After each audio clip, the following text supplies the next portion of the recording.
J'élève ma voix pour t'adorer, mon Sauveur, mon Roi. Reçois, Seigneur, comme un doux parfum, l'amour et le chant de nos cœurs reconnaissants.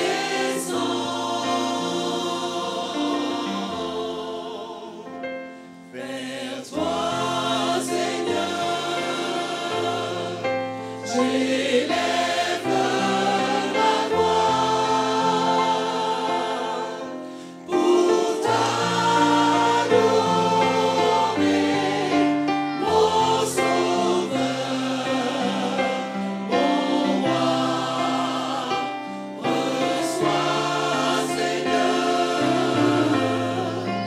comme un doux parfum, l'amour et le chant de nos cœurs reconnaissants.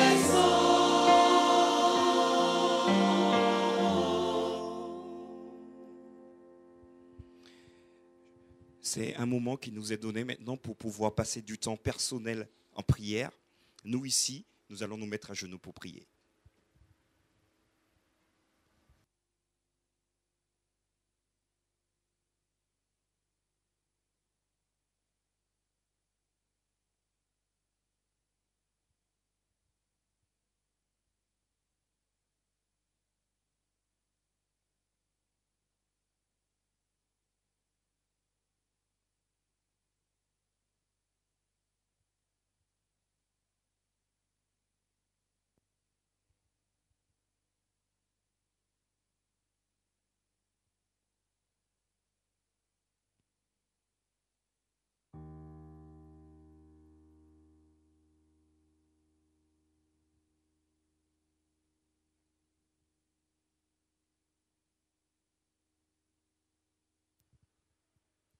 Amen.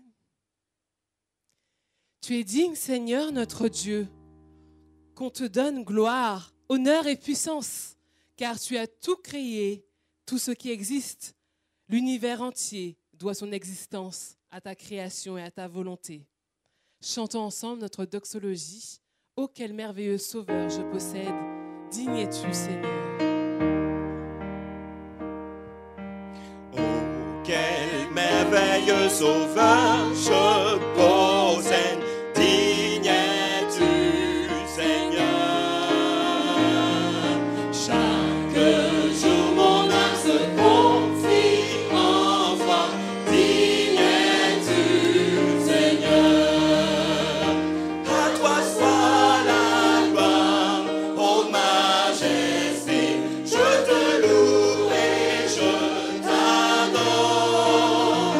Manifeste toute ta puissance, digne es-tu, Seigneur.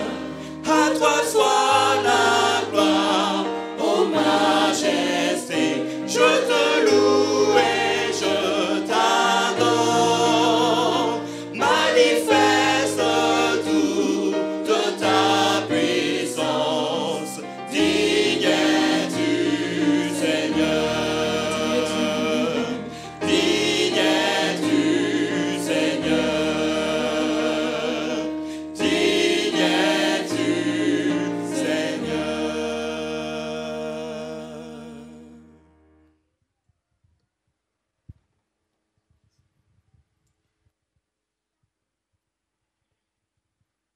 Notre Dieu, notre Père céleste, Dieu merveilleux, Dieu d'amour, Dieu compatissant, Dieu miséricordieux, Dieu notre Créateur, Dieu notre Rédempteur. Nous venons ce matin à tes pieds pour t'adorer, pour te glorifier, parce que tu es digne, Seigneur. Que nos lèvres expriment notre toute notre reconnaissance envers toi pour tout ce que tu as fait en notre faveur durant la semaine écoulée. Seigneur, veuille accepter ce moment d'adoration, car c'est pour toi. Et veuille nous édifier à travers les chants, les prières, tout ce qui se passe en cet instant, Seigneur. Nous te disons merci parce que tu nous acceptes tels que nous sommes. Nous te disons merci parce que Jésus est mort pour nous, ressuscité pour nous et reviendra bientôt pour chacun de nous. Merci Seigneur, et maintenant nous voulons nous recueillir et que tout se fasse selon ta volonté. Au nom de Jésus. Amen.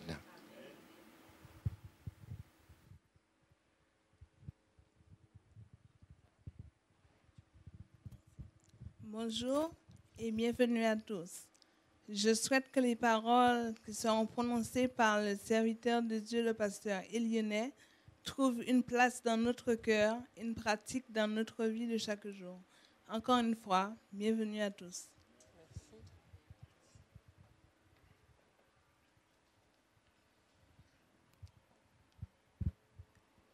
L'ennemi des âmes ne peut pas lire les pensées des hommes, mais il est un observateur rusé.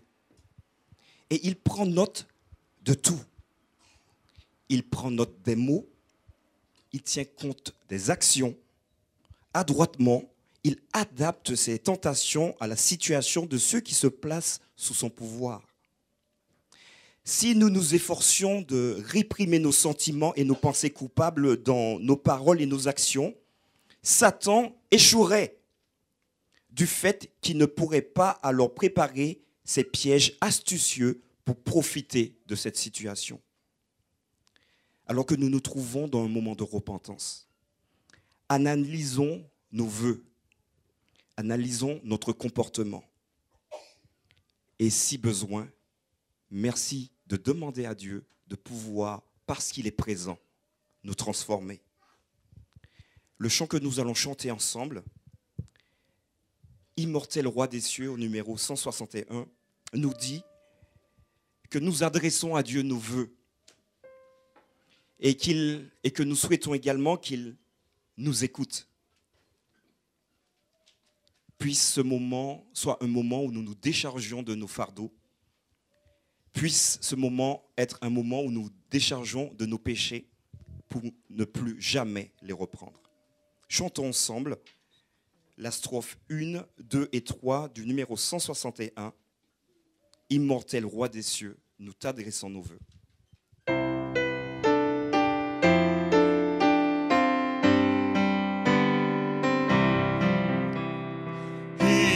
Immortel Roi des cieux, nous t'adressons nos vœux, écoute nos requêtes,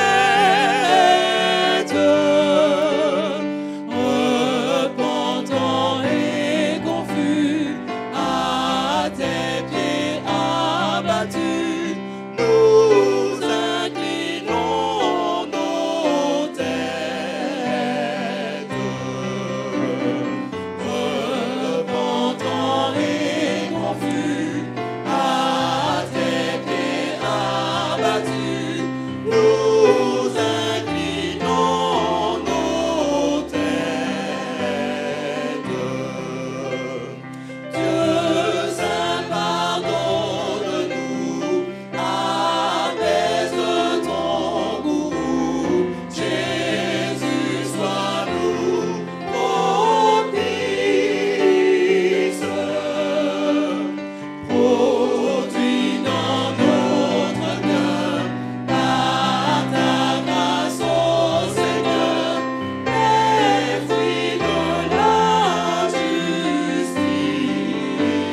je vais vous inviter à vous mettre à genoux et nous allons prier ensemble.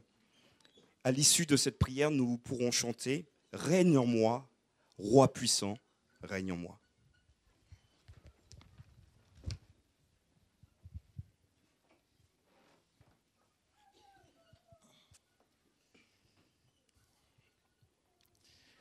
Éternel, notre Dieu, nous te louons, nous t'exaltons. Nous te reconnaissons comme le Dieu créateur, le Dieu divin. Merci pour ta sainteté. Merci du fait que tu daignes jeter ce regard favorable sur ton peuple en ce matin. Nous sommes contents de t'appartenir, Seigneur. Et c'est avec un cœur contrit, humilié, que nous voulons te demander le pardon pour nos péchés. Veuille nous purifier, Seigneur, pour tous nos péchés passés. Toutes les fois où nous t'avons déplu, Seigneur. En cet instant, nous voulons vraiment que tu aies ce regard sur ton assemblée, sur ton peuple en ce moment, Seigneur. Veuille nous purifier dans le sang de Jésus. Je veux aussi, Seigneur, intercéder pour ceux qui sont malades, ceux qui sont souffrants, Seigneur. Dans notre communauté, nous savons qu'il y a Sophie Davin qui est à l'hôpital. Je te prie d'entendre ces prières, Seigneur, qui ont été adressées à toi depuis mercredi. Veuille bénir cette famille abondamment, Seigneur, et que ton nom soit exalté aussi là où il y a la douleur aussi.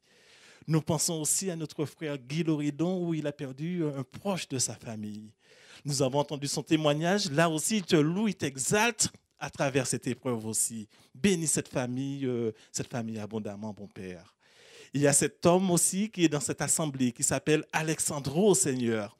Tu vois son courage, il est venu de Saint-Denis à Pierrefitte à pied parce qu'il veut entendre parler de toi. Bénis-le abondamment et qu'il ne puisse pas partir ici sans ta bénédiction. Je veux intercéder pour chaque membre de ton Église, Seigneur. Tu connais chaque cas. Tu connais les supplications de chaque membre de ton Église, Seigneur. Aujourd'hui, Saint, aujourd'hui, là où tu es parmi nous, Seigneur, nous voulons nous laisser toucher par toi.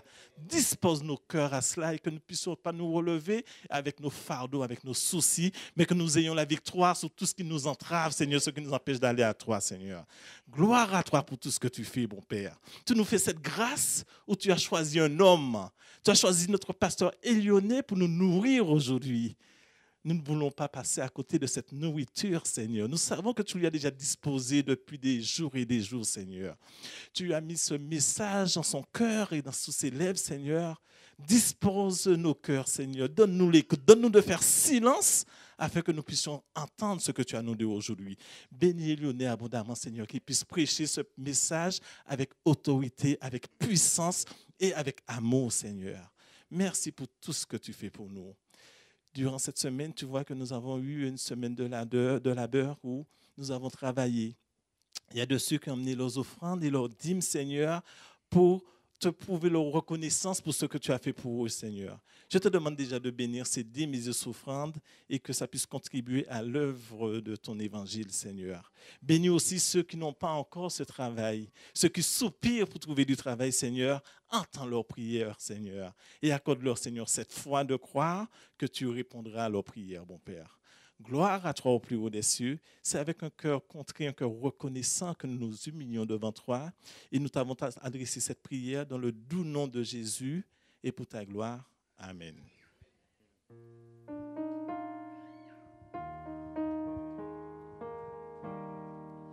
Règne en moi, roi puissant, règne en moi, règne en moi, roi puissant, règne en moi.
Tout comme les disciples étaient chaque jour, tous ensemble, assidus au temple, louant Dieu et trouvant grâce auprès de tout le peuple, nous aussi, réunis ensemble, élevons nos voix et adorons celui à qui toute la gloire revient. Chantons ensemble, ensemble nous pouvons chanter, ensemble nous pouvons prier, élever nos voix et adorer celui qui nous a réunis.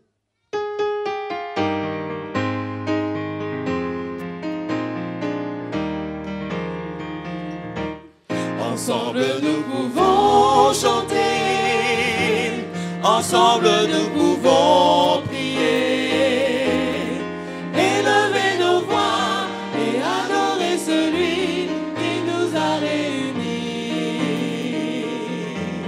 Ensemble nous pouvons donner, ensemble nous pouvons porter nos fardeaux, nos joies et proclamer l'amour que Dieu met dans nos vies.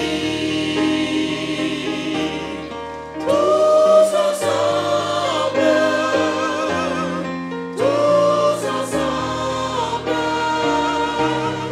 nous pouvons montrer son amour au monde entier. Ensemble nous pouvons chanter, ensemble nous pouvons prier, élever nos voix et adorer celui qui nous a réunis. Élever nos voix et adorer celui qui nous a réunis. Amen. Jésus nous dit dans sa parole que votre cœur ne se trouble point. Ayez foi en Dieu et aussi foi en moi. Dans la maison de mon Père, il y a beaucoup de demeures. Si cela n'était pas, je vous l'aurais dit. En effet, je vais vous préparer une place. Lorsque je vous aurai préparé une place, je reviendrai et je vous prendrai avec moi afin que vous soyez, vous aussi, là où je suis. Oui, cette promesse est certaine et elle s'accomplira. Nous la verrons, la Jérusalem, cité de Dieu, avec tous les trésors qu'elle renferme. Mais en attendant ce jour, gardons les yeux fixés sur Jésus-Christ, notre guide et notre ferme soutien. Chantons ensemble au numéro 618. Non, d'abord Jérusalem, cité de Dieu. Tout d'abord, nous chanterons Jérusalem, cité de Dieu au numéro 630. C'est ça. Et Suivi 618. de Christ est mon rocher au 618. Tout d'abord Jérusalem, cité de Dieu, puis Christ est mon rocher. Ensemble. Jérusalem, cité de Dieu, quand pourrais-je franchir ton seuil et recevoir dans ton Seigneur le nom sauveur, un doux accueil. Plus haut, plus loin que l'azur infini, mes yeux verront mon Rédempteur béni. Dans son palais, d'empire étincelant, où tout victoire au grand roi triomphant. Chantons des chants harmonieux, des harpes d'or au son si beau, des rachetés dans les cieux, entonne le chant de l'agneau. Plus haut, plus loin que l'azur infini, mes yeux verront mon Rédempteur béni. Dans son palais, l'empire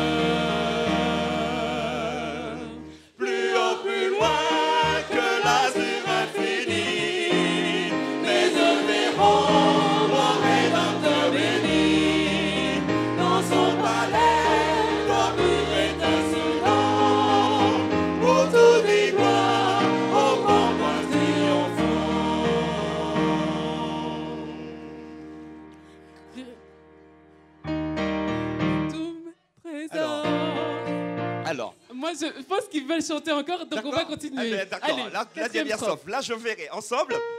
Là, je verrai Tous mes trésors ici imagés, trop perdus, tous revêtus de nouveaux corps. Nous louerons le Seigneur Jésus.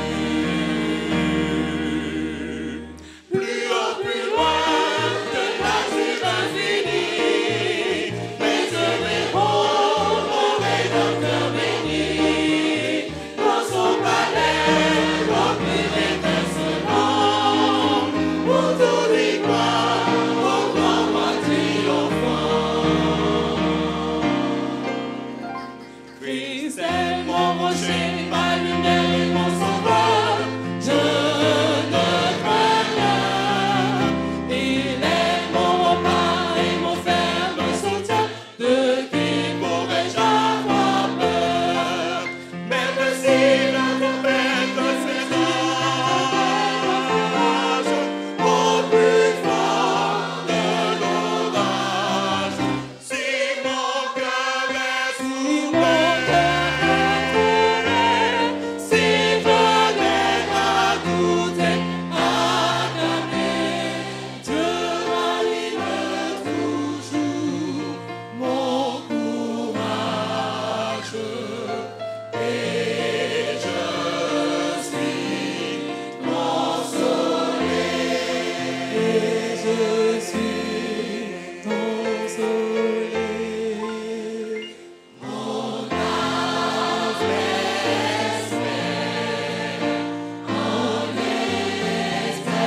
espère mon Éternel, la chance est au Dieu du ciel, la chance est au Dieu du ciel. Mon âme espère en l'Éternel, mon âme espère en l'Éternel, mon espère en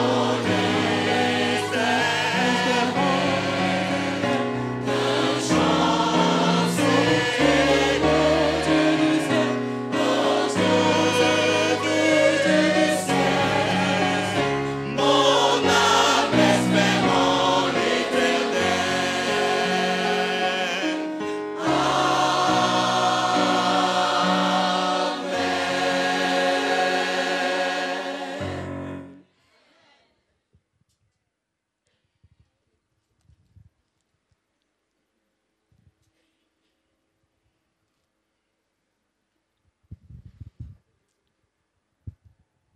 fidèle dans les dîmes et les offrandes.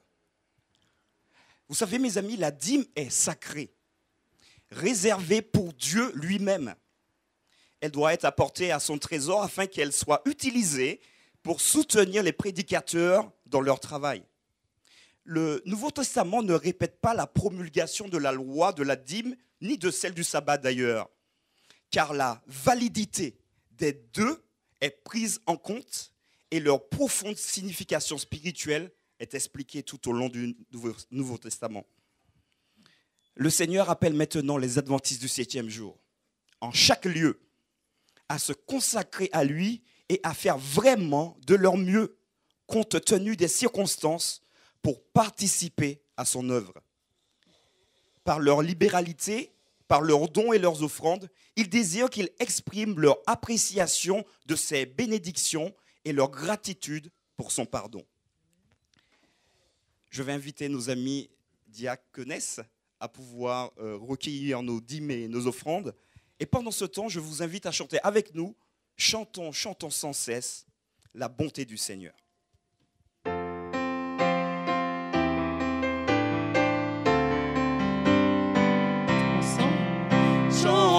Chantons sans cesse la bonté du Seigneur, qu'une sainte allégresse remplisse notre cœur. Un salut éternel est descendu du ciel.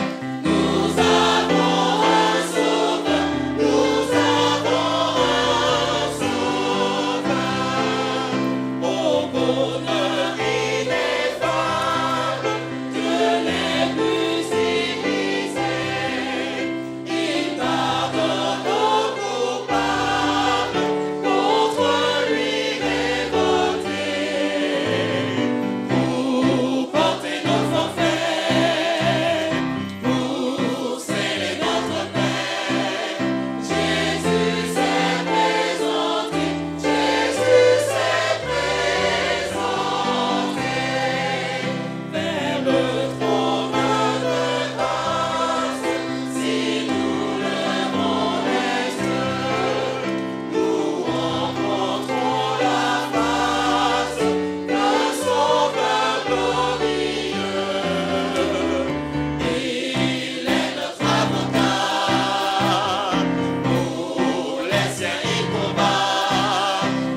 respect pour la parole de Dieu, je vais vous inviter à vous tenir debout et nous allons lire ensemble le texte de base.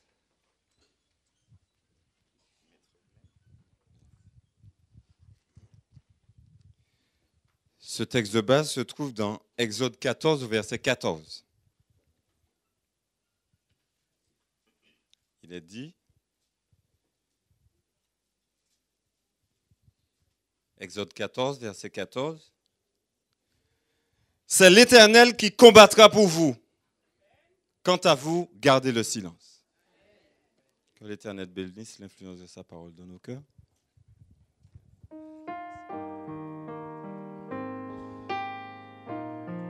Ne pensez pas que ce soit pour rien que l'Écriture déclare: Dieu réclame avec ardeur l'esprit qu'il a mis en nous. Dieu veut nous parler et veut que notre esprit soit en communion avec son esprit pour que notre être entier soit guidé vers le ciel. Préparons-nous à écouter parler Dieu dans nos cœurs. Saint-Esprit, descend sur nous. Consolateur, ami, à nouveau, touche nos vies.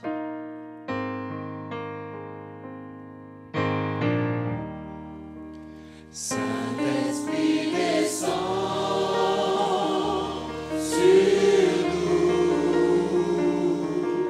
descend sur nous, consolateur, ami, à nouveau touche nos vies. Saint-Esprit descend sur nous,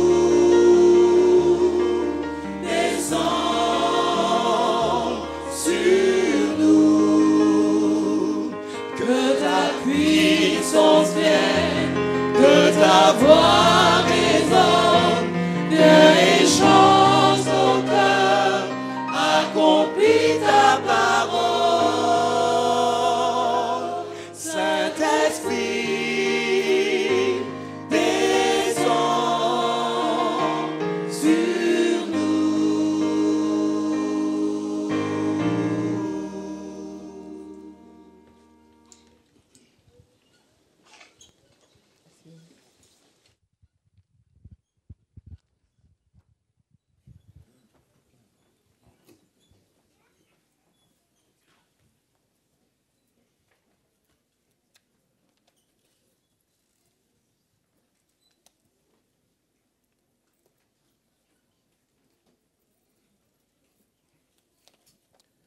Frères et sœurs, chers amis, chers internautes et nos frères et sœurs qui sont là-haut,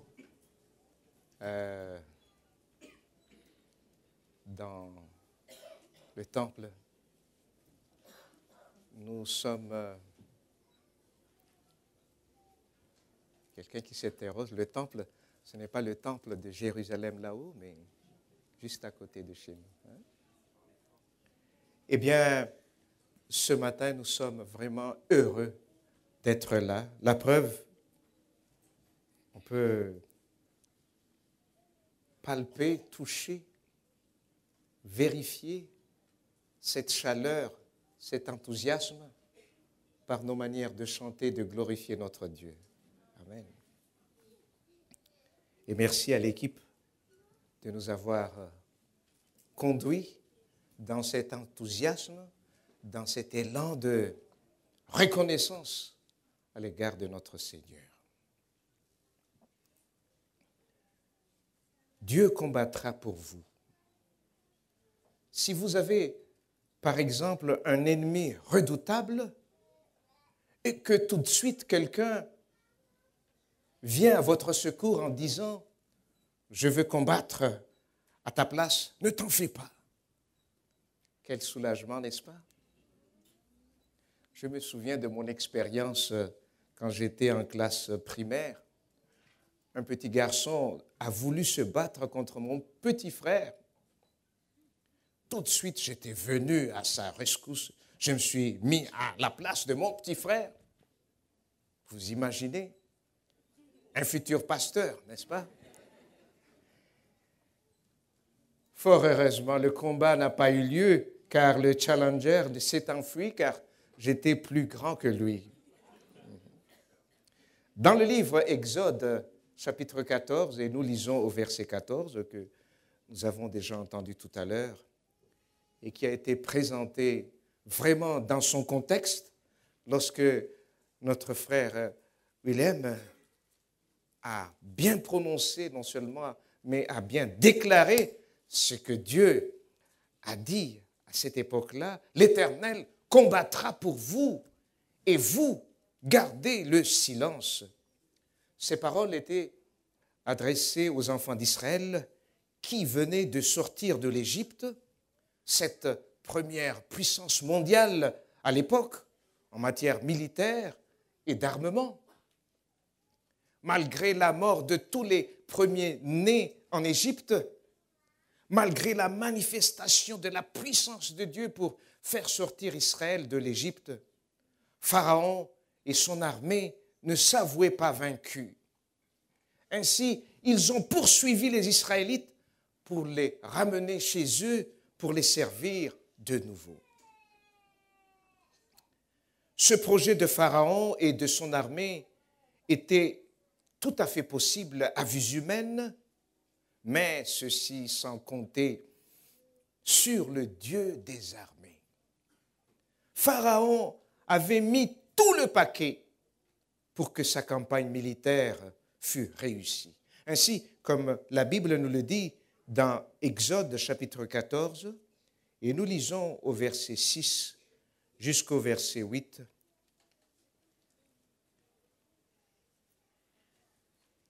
Exode 14, et nous lisons au verset 8 jusqu'au verset 6 jusqu'au verset 8. Et Pharaon attela son char. Il prit son peuple avec lui. Il prit 600 chars d'élite et tous les chars de l'Égypte. Et surtout, il y avait des équipages des 3 hommes. La parole de Dieu nous dit que par rapport à ce projet de Pharaon, la parole de Dieu nous dit que Dieu a changé l'itinéraire des enfants d'Israël. Et là, je fais appel à quelqu'un de m'aider pour illustrer ce qui s'est passé à l'époque.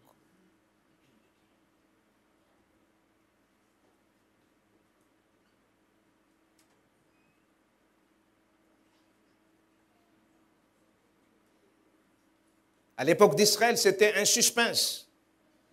Et là aussi, c'est un peu un suspense pour nous.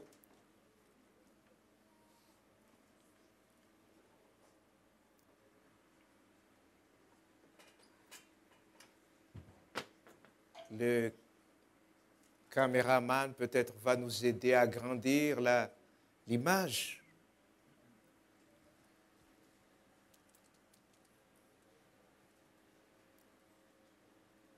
Ah, nous avons tous les matériels ici dans cette église. Merci, frère Samuel. Eh bien, si j'essaie de dessiner un petit peu l'Égypte avec le Nil que nous voyons ici, et tout près, ici, il y a la mer Morte, il y a la Palestine ou Canaan. Eh bien, nous voyons aussi qu'ici à côté, il y a la mer, comme on dit, la mer des ondes. La parole de Dieu nous dit qu'au lieu de passer par ce qu'on appelait le chemin du pays des Philistins, en quelque sorte l'équivalent d'une autoroute C'est-à-dire, ici, on appelle cette partie, la partie autoroute à l'époque, le chemin des Philistins. C'est un chemin stratégique. Même actuellement, cette région constitue une partie stratégique pour le monde entier. Eh bien, Dieu a demandé aux Israélites de parcourir un autre chemin qui, humainement parlant, ne tenait pas la route. Et pourtant, c'est Dieu qui l'a dit. Dans Exode chapitre 13, et nous lisons au verset 17 jusqu'au verset 18, la parole de Dieu nous dit, « Lorsque le Pharaon laissa partir le peuple, Dieu ne le conduisit point par le chemin du pays des Philistins, quoique le plus proche, c'est-à-dire que lorsque les enfants d'Israël ont quitté Goshen, eh bien, ils sont partis de ce côté-là pour aller très vite et pour atteindre Canaan. Car Dieu disait au verset 17 et 18, « Le peuple pourrait avoir du regret en voyant la guerre et retourner en Égypte. Mais Dieu fit faire un détour au peuple par le chemin du désert vers la mer des Joncs. » Eh bien, nous avons ici la mer des Joncs.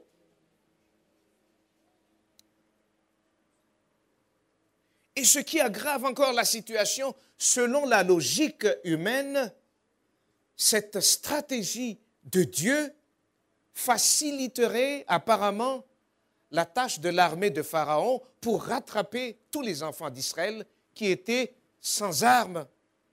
Dans Exode 14, le verset 9 et 10, la parole de Dieu nous dit, « Les Égyptiens les poursuivirent et tous les chevaux, les chars de Pharaon, ses cavaliers et son armée les atteignirent alors qu'ils campaient près de la mer vers Pi-Hahiroth. » Donc, Dieu a dit, vous n'allez pas passer par ici, mais vous allez faire un détour vers Pi-Hahiroth et vous allez descendre.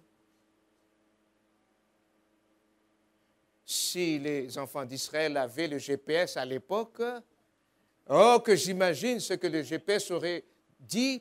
Non, retournez. Oui. Faites demi-tour dès que possible. Et le GPS naturel aurait pu dire, faites demi-tour. Non, n'allez pas par là. Mais Dieu est au-dessus de tout GPS, mes frères et sœurs. La parole de Dieu nous dit, vers Pi-Hahiroth, vis-à-vis de Baal-Tséphon, et le Pharaon approchait. Les Israélites levèrent les yeux, et voici que les Égyptiens s'étaient mis en marche derrière eux, et les Israélites furent remplis de crainte et crièrent à l'Éternel. Où est le Dieu d'amour dans tout ceci, mes frères et sœurs?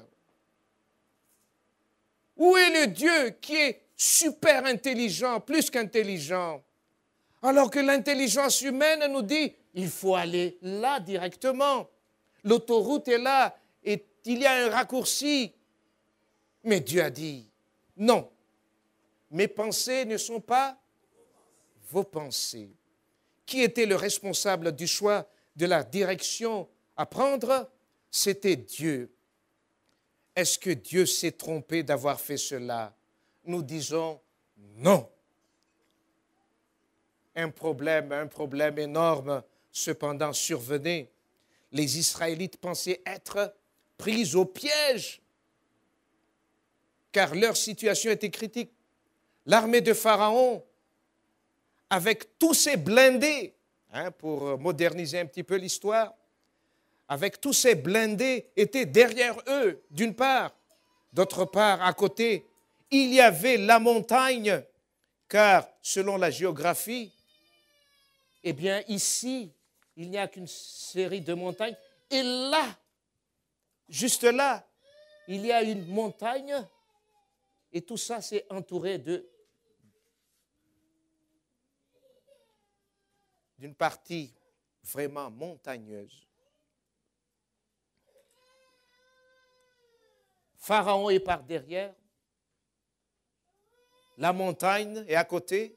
Et tout juste à côté aussi, il y avait aussi la mer des Joncs. Que faire? S'enfuir? Mais par où? À l'époque, il n'y avait pas d'hélicoptère. Les enfants d'Israël étaient encerclés, pris dans une impasse. Ellen White, dans le livre Patriarches et prophètes, nous dit que c'était vraiment une impasse, une voie sans issue. Et Pharaon pensait, selon Exode chapitre 14, le verset 3, Exode chapitre 14, le verset 3, la parole de Dieu nous dit, « Ils sont égarés dans le pays. Le désert s'est refermé sur eux. » C'est ainsi que les enfants d'Israël pensaient déjà aux conséquences de la vengeance du Pharaon à leur égard. Dans leur désespoir, selon Exode chapitre 14, et nous lisons au verset 11, dans leur désespoir, ils dirent à Moïse, « Est-ce parce qu'il n'y avait point de tombe en Égypte que tu nous as amenés pour mourir au désert? Que nous as-tu fait en nous faisant sortir d'Égypte ?» Entre-temps, Pharaon et son armée se frottaient déjà les mains car ils allaient faire retourner tous les esclaves en Égypte pour être à leur service. Et pourtant, Dieu avait tout un autre plan pour le bien d'Israël.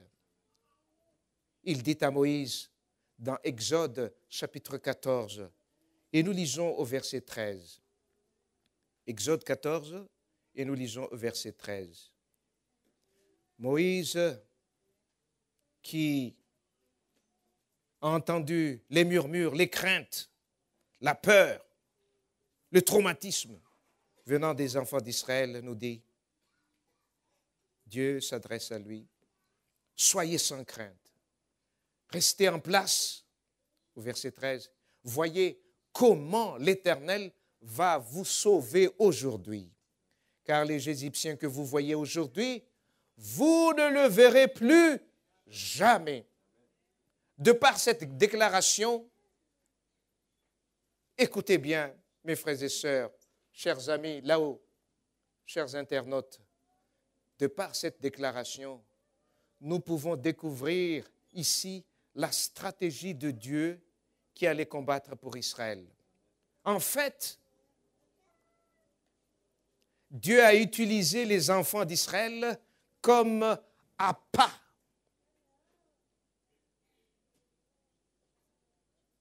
Dieu a utilisé les enfants d'Israël comme appât pour attirer Pharaon et son armée dans la mer afin d'y être noyés et réduits au néant.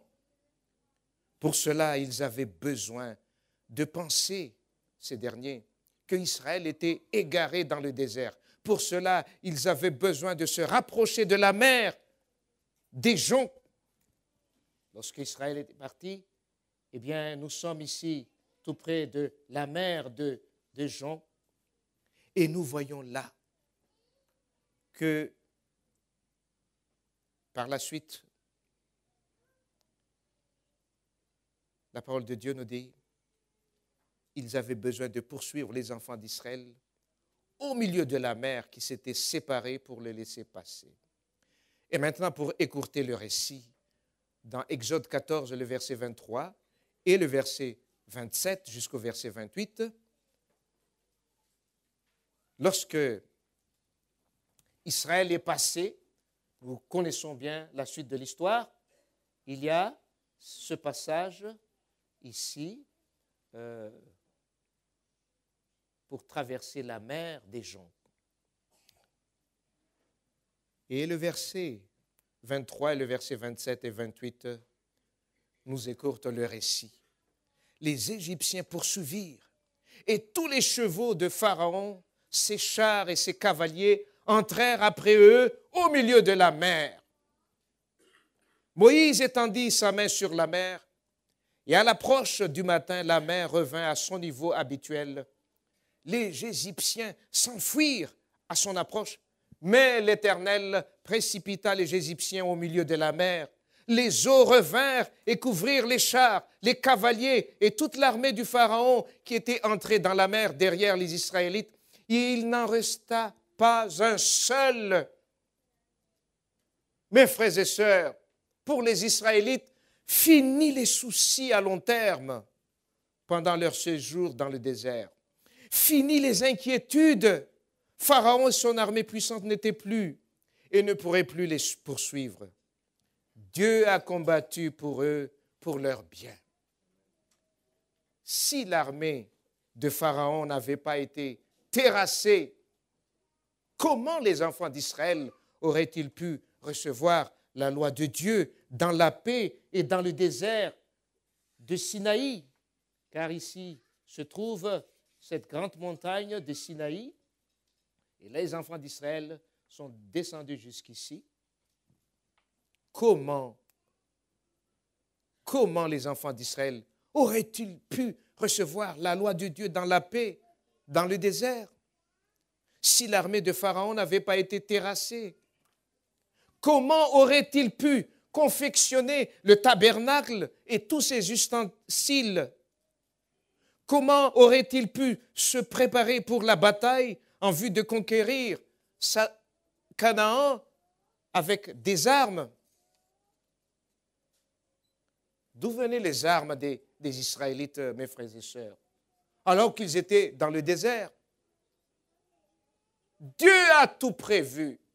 Il se trouve que le Sinaï, selon les découvertes archéologiques, Sinaï, ce que nous voyons ici, était un endroit où il y avait des richesses naturelles énormes de l'Égypte de l'époque. Les pierres précieuses s'y trouvaient.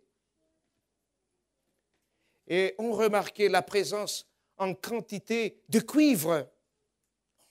Le tabernacle, évidemment, les enfants d'Israël ont amené avec eux des richesses de l'Égypte, mais en même temps, les tabernacles et ses ustensiles aussi ont pu être confectionnés grâce à toutes ces richesses naturelles autour.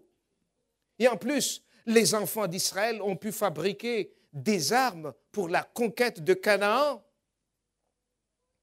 Dieu n'a pas fait les choses à moitié. Il a combattu pour Israël afin d'assurer leur avenir matériel aussi bien que spirituel. Le plan de Dieu, chers frères et sœurs, est toujours le meilleur.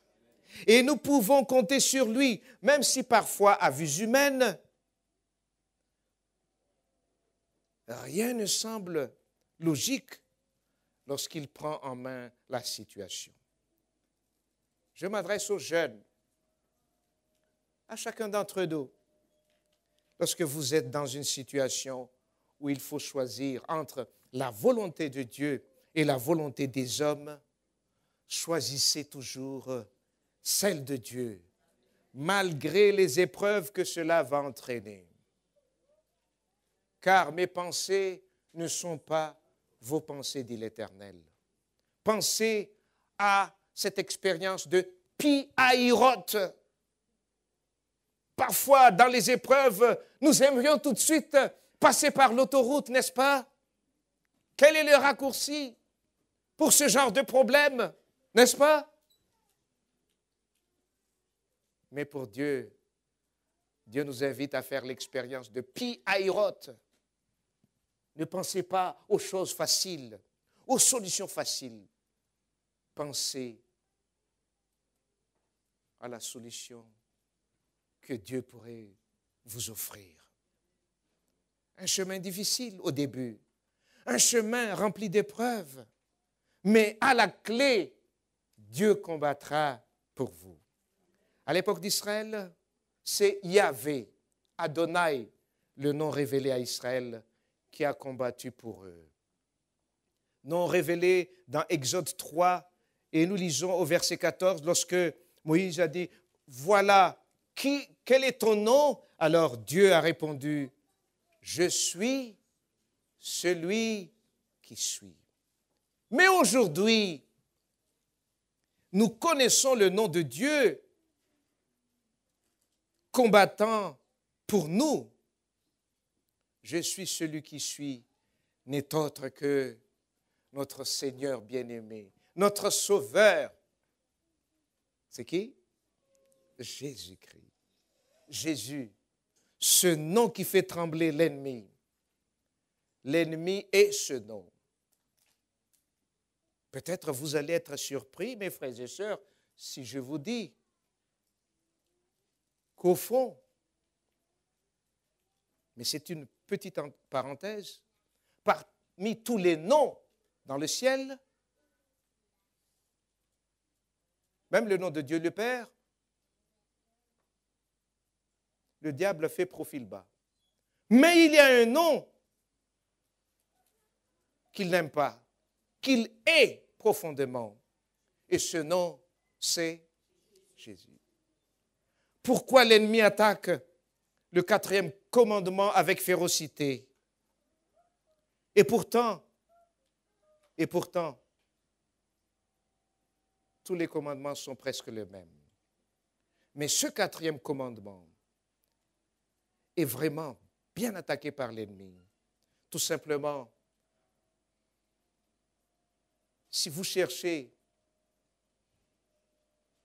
le nom de Jésus-Christ dans les commandements, dans les 10 paroles ou bien dans les 10 commandements, eh bien, vous allez trouver facilement le nom de Jésus révélé dans le 4e commandement.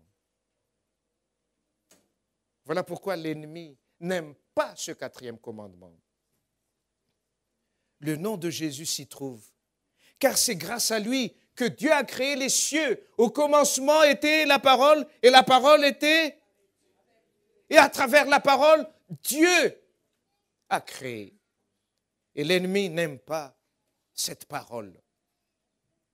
Lorsque Dieu a créé les cieux et la terre et tout ce qui s'y trouve, Jésus était au centre de la création. L'ennemi n'aime pas ce nom, car qui a délogé l'ennemi dans le ciel? Ce n'est pas le Dieu le Père. C'est qui? Dans Apocalypse 12, le verset 7 à 9, c'est Jésus en personne qui a délogé le diable du ciel. C'est Michael qui n'est autre que le chef des chefs de l'armée, qui est Jésus. Ce nom est un nom d'un combattant du ciel. Jésus. Jésus accepte tous les jours. Mes frères et sœurs, voilà la bonne nouvelle. Jésus accepte tous les jours de combattre pour nous. Son nom est une assurance pour chacun de nous. Dans Jean 14, le verset 14, « Si vous demandez quelque chose à mon nom, je le ferai. » Un nom très haï par l'ennemi. Mais avec ce nom, Dieu peut faire quelque chose de merveilleux pour chacun de nous. J'aimerais poser la question suivante. Avons-nous Jésus d'abord dans notre vie avant de dire, de faire tout au nom de Jésus? Je sais que le nom de Jésus est merveilleux ici à Pierrefitte. À tel point que lorsqu'on se salue, parfois on se dit, au nom de Jésus, on va aller de l'avant, frère. Au nom de Jésus, on va aller de l'avant pour ce projet. Au nom de Jésus, on va prier ensemble. Chers frères et sœurs, s'il y a des choses qui empêchent Jésus de demeurer dans mon cœur, je voudrais les confesser aujourd'hui devant lui, aujourd'hui, afin que ma vie soit toujours précédée par ce cri de la victoire au nom de Jésus. Mes frères et sœurs, qui d'entre nous aimerait encore et continuer à faire cette expérience au nom de Jésus? J'ai ceci, mon Seigneur, mais au nom de Jésus, je vais aller de l'avant. S'il y a des personnes qui aimeraient encore confirmer cela, car elles ont entendu ce que ce nom pourrait faire pour elles, qu'elles se lèvent et que nous prions ensemble, car je sais que Jésus nous réserve de la victoire. Dieu combattra pour vous, car le même Dieu qui a combattu pour Israël est le même Dieu qui va combattre pour vous. Jésus, le seul nom qui fait trembler l'adversaire. Jésus, c'est un nom merveilleux. Lorsque les premiers disciples ont accompli un miracle, qu'est-ce qu'ils ont dit? Jean et Pierre, devant le paralytique, qu'est-ce qu'ils ont dit? Nous n'avons ni argent, ni or, ni quoi encore. Mais nous avons une richesse. Et cette richesse, nous la portons Jésus. Au nom de Jésus, lève-toi. Et au nom de Jésus, vous êtes levé. Frère Willem Kossou, est-ce que je peux demander à Frère Willem de prier en faveur de l'Église pour que, de plus en plus, nous puissions faire cette expérience avec ce nom de Jésus, un nom merveilleux, mais un nom qui nous conduit jusqu'à la victoire finale au moment de son retour merveilleux. Amen.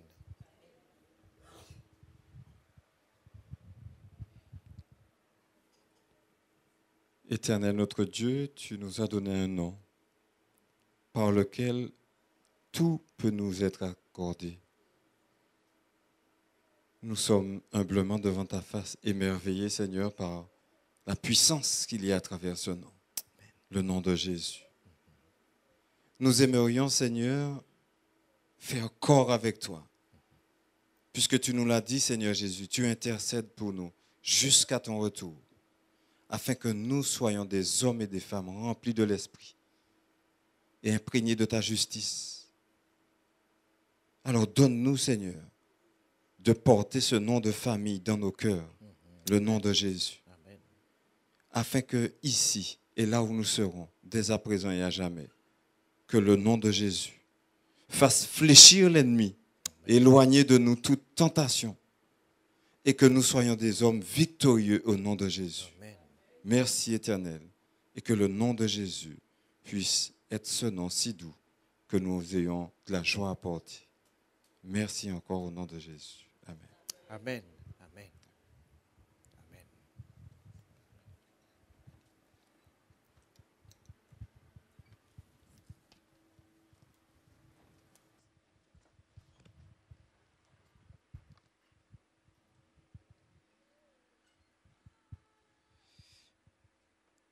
Nous voulons remercier le pasteur pour ce message de réconfort qu'il nous a donné. Sur toi, je me repose, ô Jésus mon sauveur. Faut-il donc autre chose pour un pauvre prêcheur? C'est la première strophe du numéro 324 que nous allons chanter. Nous chanterons également la 4e et la 5e strophe.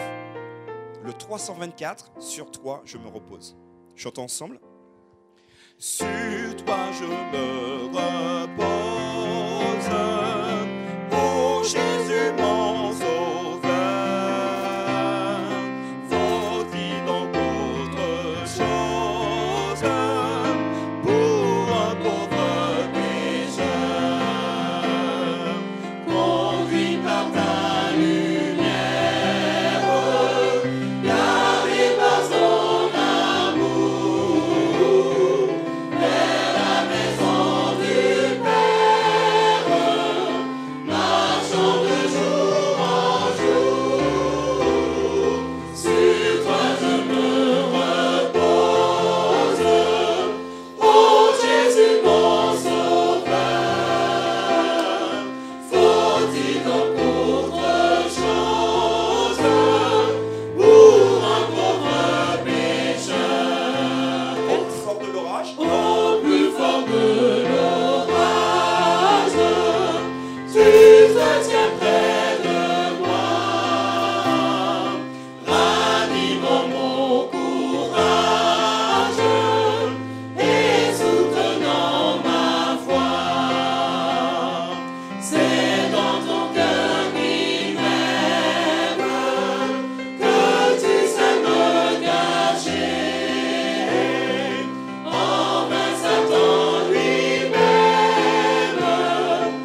tête pour la prière.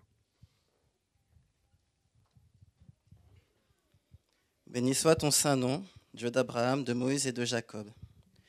Béni sois-tu pour tout ce que tu fais chaque jour, Seigneur, dans nos vies. Tu nous permets, Seigneur, de nous réunir en ce jour, de te rendre gloire, Seigneur Jésus.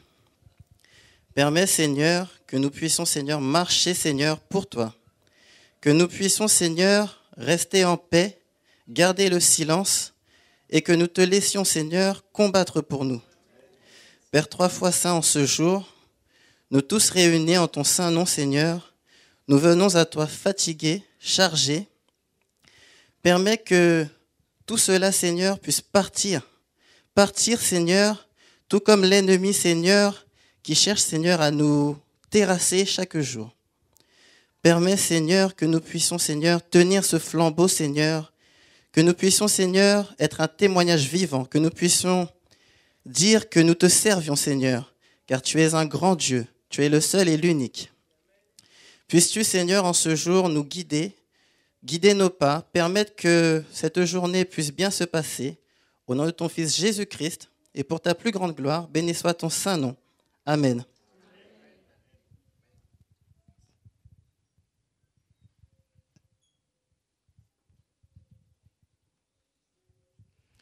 Au Seigneur, bénis la parole.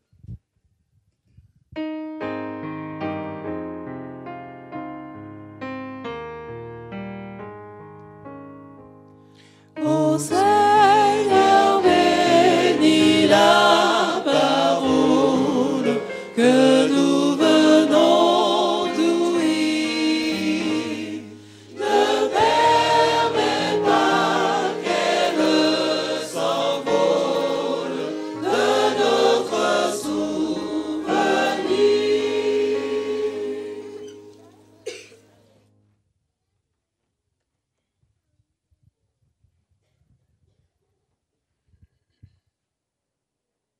Or, à celui qui peut vous préserver de toute chute et vous faire paraître devant sa gloire irréprochable et dans l'allégresse, à Dieu seul, notre Sauveur, par Jésus-Christ, notre Seigneur, soit gloire, majesté, force et puissance, dès avant tous les temps et maintenant et dans tous les siècles, au nom de Jésus. Amen. Amen.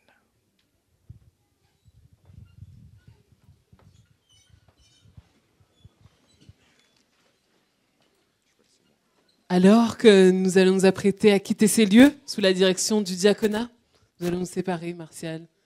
Mais n'oublions pas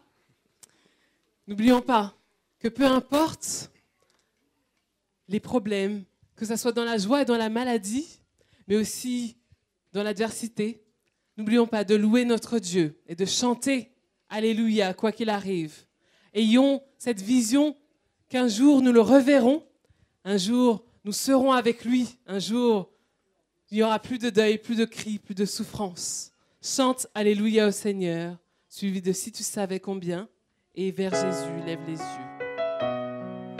Chante Alléluia. On va faire le petit canon comme on l'avait fait ce matin. D'abord ensemble et puis après en canon. Ensemble. Chante Alléluia au Seigneur. Chante Alléluia au Seigneur. Chante Alléluia. Chante Alléluia. Chante Alléluia au Seigneur. Chante Alléluia au Seigneur. Chante Alléluia au Seigneur. Chante Alléluia au Seigneur. Chante Alléluia au Seigneur. Chante Alléluia.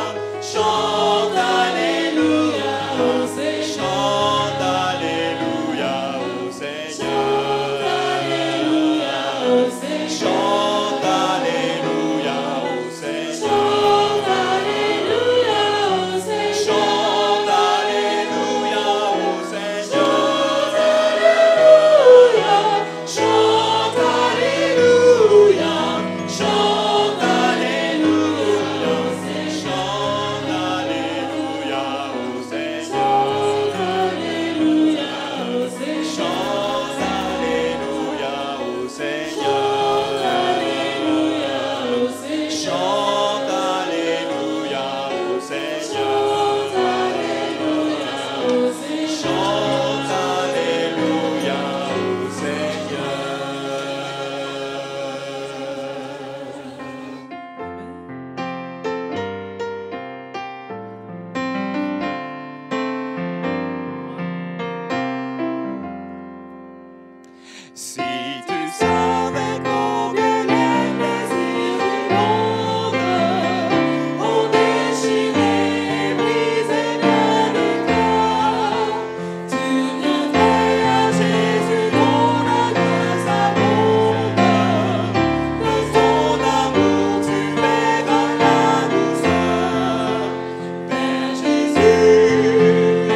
qu'un jour, mes yeux verront Jésus.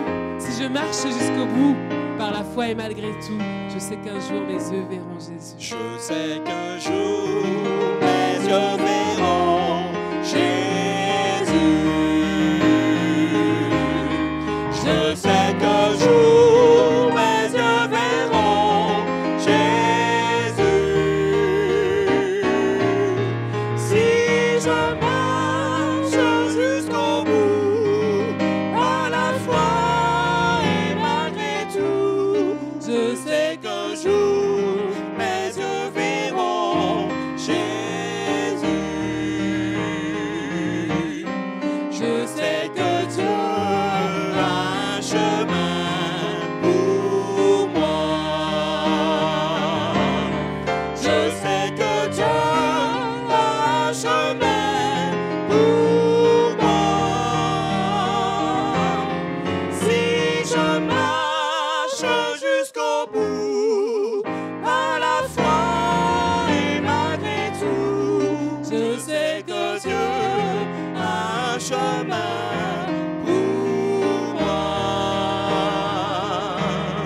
Je sais qu'un jour il viendra me chercher. Je sais qu'un jour il viendra me chercher. Si je marche jusqu'au bout, à la foi et malgré tout, je sais qu'un jour il viendra me chercher. Je sais qu'un jour mes yeux verront Jésus. Je sais qu'un jour mes yeux verront Jésus. Si je marche jusqu'au bout, à la foi et malgré tout, je sais qu'un jour mes yeux verront Jésus. Si je marche jusqu'au bout, par la foi et malgré tout, je sais qu'un jour mes yeux verront Jésus.